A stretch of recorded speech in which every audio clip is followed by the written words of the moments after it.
The Munich Security Conference has started in Germany. The conference brings world leaders together as the war in Ukraine completes 1 year. The worsening ties between the US and China will also be in focus at the three-day gathering. Tensions between Washington and Beijing have skyrocketed in recent weeks. Washington shot down an alleged Chinese surveillance balloon over the US territory. The other issues that is likely to figure at the talks.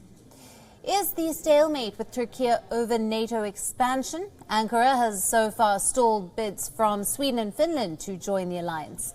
German Chancellor Olaf Scholz and French President Emmanuel Macron will be speaking shortly at the opening event.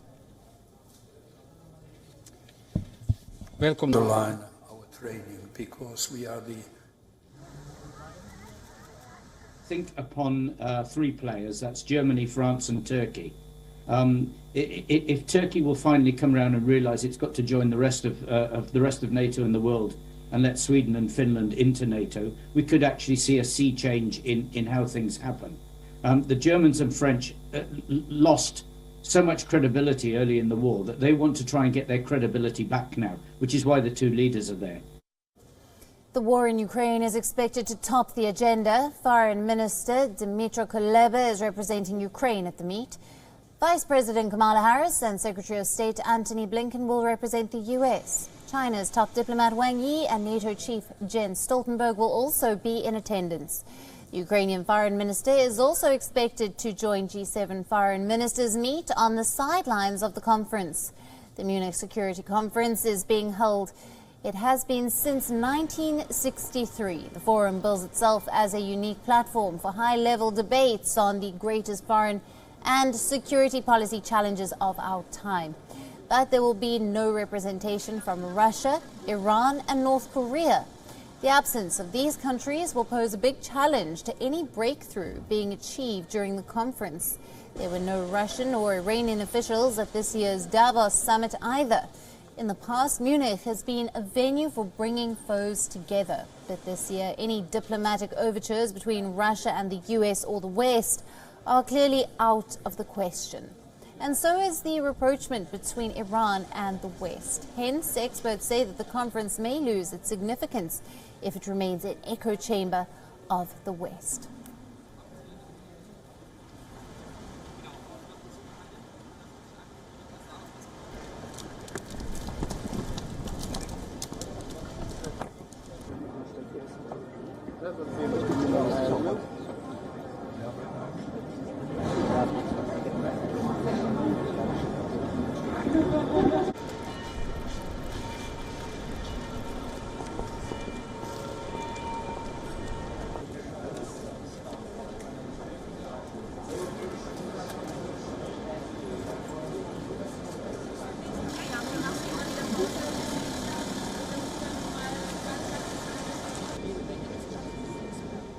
In recent years, the Munich conference has drifted into becoming a talking shop with almost no outcomes of any value whatsoever. I mean, last year, you will remember, they asked Russia not to invade and it had no effect whatsoever.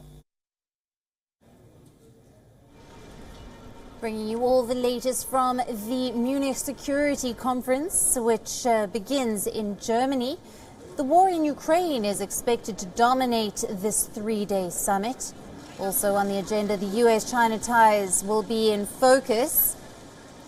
Important to note that Russia, Iran and North Korea are not invited. Will this have any effect on the outcome of the security conference? This as world leaders gather in Germany for the Munich conference.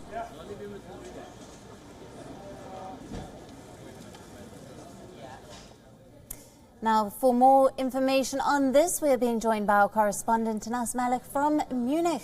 Hello to you, Anas. Now, the security conference bringing world leaders together at an interesting time as the Ukraine war is approaching 1 year. What are we expecting from this conference? Well, what we know so far is that more than 100 dignitaries, in all 350 speakers and more than 100 dignitaries are here in this room behind me in the Bayer Sheriffhof Hotel of Munich, where the Munich Security Conference has formally commenced. Just a short while back, we saw the German Chancellor Olaf Scholz entering. Before that, we saw the French President Emmanuel Macron also entering the premises. So that explains that their session is about to start. But what to expect mostly is the fact that there would be renewed commitments for the support of Ukraine. And it comes at a critical juncture because the Ukrainian side has been pushing to get those weapons ahead what they believe is the spring and summer offensive, or rather a counter-offensive on their part. So therefore, this conference holds much more importance as to that whether or not the Ukrainian side would be able to get what they believe they would. We saw a top Ukrainian official entering a short while back.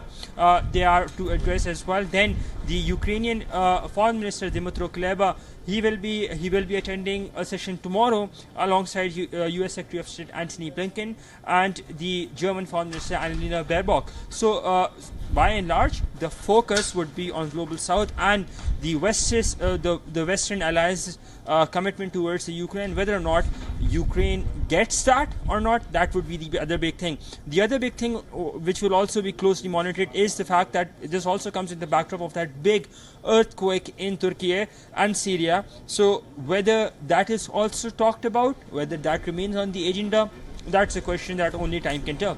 Alison? Right, and Anas, also tensions high between Washington and Beijing following the spy balloon incident.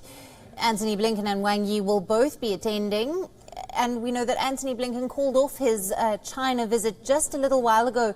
Will the two be meeting in Munich? The chances of the meeting cannot be ruled out, though officially there hasn't been anything that has been officially said that a structured meeting might or can take place between Wang Yi, the former Chinese foreign minister, and the U.S. Secretary of State Antony Blinken, though they're sharing the same roof and essentially sharing the same platform. So the chances of a meeting cannot be ruled out, but at this point of time, these two will be the elephant in the room to be closely watched out, because it comes, they coming head to head comes at a time when recently we saw that saga over the Chinese spy balloon being shot over, or allegedly the Chinese spy balloon being shot over the United States, and since then tensions have been raising and flaring. So therefore, in case if at all, even if there is a slight of chances of a handshake between the two at this very forum, that would count to quite something of an achievement. And remember, this forum has previously served as somewhat as an icebreaker, and historically we've seen that people from the like-mindeds have not really been aligned per se, but rather those who wouldn't get along, they would find it as an opportunity to interact and move ahead, or somewhat give a semblance of moving ahead. So one would not be surprised in case if this forum continues with its legacy and to have that ice breaking den. And in case if the former Chinese Foreign Minister Wang Yi and U.S. Secretary of State Antony Blinken end up meeting over here, one cannot rule out the probability from this very meeting. Alison? Absolutely, Anas. Thank you very much for keeping us up to date, and you will be keeping us updated as the conference continues. And now let's go across to the Munich conference live as we see the opening address. We will highlight this conference the role of women.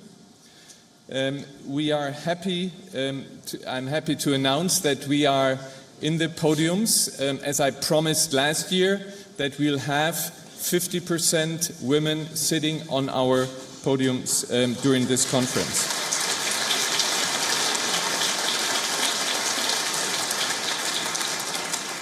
As Munich Security Conference, we are launching a women's parliamentarian program, and we continue, and I would like to welcome a new generation, so to speak, of Munich young leaders. Let me end where the MSC, the Munich Security Conference, 60 years ago started. It started as a transatlantic conference. Ewald von Kleist, 60 years ago, had with him, and these pictures were not nice, seen from today's perspective, in a smoke-filled room, 80 men, basically 80 men who enjoyed it. And I don't know if Jim Jones is here, one of the long-time former national security advisor, who told me that the Americans love to come here because they could discuss but also then celebrate Munich Fasching. We have the largest ever Congress delegation in history. We expect the US Vice President, who I have seen, Minister President Söder, you welcomed the Vice President. And we have many members of the Biden administration. I would ask you to warmly welcome our friends from the United States, and I would like also to add Canada, who have been fantastic friends over the year to the Munich Security Conference. Thank you for coming.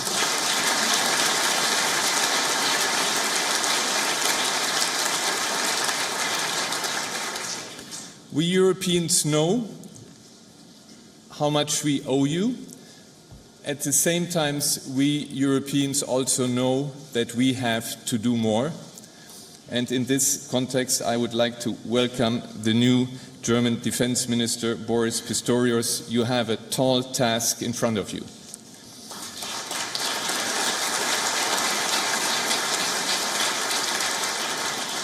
Finally, I would like, and he will be surprised, I would like to honor one particular person, my former boss, Javier Solana. Javier Solana is a Spanish socialist, Minister of Culture and Foreign Affairs of his country, Spain, NATO Secretary General, first EU High Representative for whom I had the pleasure to work. At 80 years, Javier, you can proudly look back on your life, a life dedicated to democracy, freedom, and the defense of humanity. Javier. WION, now available in your country. Download the app now. Get all the news on the move.